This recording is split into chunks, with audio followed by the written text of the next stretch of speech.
యవ్వన కాలంలో ఉన్నప్పుడు అన్నిటికంటే మీకు పెద్ద శత్రువు ఏంటంటే మీ శరీరమే.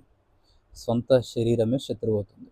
మీరు తీసుకునే నిర్ణయాలు, మీ మనస్సు, మీ ఆలోచనలు ఇవే మిమ్మల్ని పాపంలోనికి తీసుకెళ్తాయి. మీరు ఏ పాపం అయితే చేయకూడదని నిర్ణయించుకుంటారో సాతాను ఏం చేస్తాడంటే మరలా అలాంటి సందర్భాలనే తీసుకొచ్చి మీ ముందు పెడతాడు. అప్పుడు మీరు దాటి వెళ్ళిపోగలుగుతున్నారా? లేదంటే మరలా అదే పాపంలో పడిపోతున్నారా? అనే దానిని బట్టే మీ జీవితం ఉంటుంది. మీరు దాటి వెళ్ళిపోతే ధన్యులే.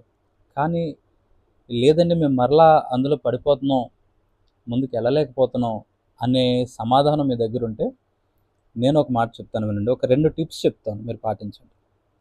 మొదటిది ఏంటంటే మీరు ఎక్కువగా ప్రార్థన చేయండి. ఎందుకంటే పాపం ప్రార్థన చేయనివ్వదంట.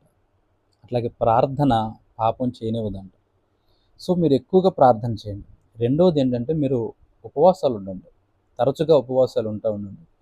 ఎందుకంటే ఉపవాసాలు ఉండడం ద్వారా మీ శరీరం మీద మీకు ఒక కంట్రోల్ అనేది వస్తుంది. మిమ్మల్ని మీరు కంట్రోల్ చేసుకోలేకపోతే మీరు దేన్ని కంట్రోల్ చేయలేరు. మిమ్మల్ని మీరు కంట్రోల్ చేసుకోగలిగితే కొంతవరకు కూడా పరిస్థితులను మీరు అదుపులో పెట్టగలుగుతారు.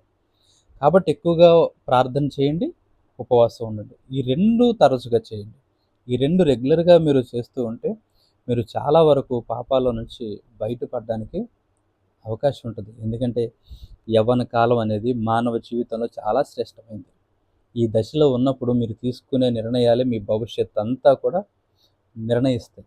కాబట్టి చాలా జాగ్రత్తగా మంచి నిర్ణయాలు తీసుకోండి. కష్టపడండి. మిగతా వారికంటే ఎక్కువగా కష్టపడండి. దేవుని వాక్యాన్ని ప్రేమించండి. దేవుని వాక్యానికి లోబడి మీరు బ్రతకండి.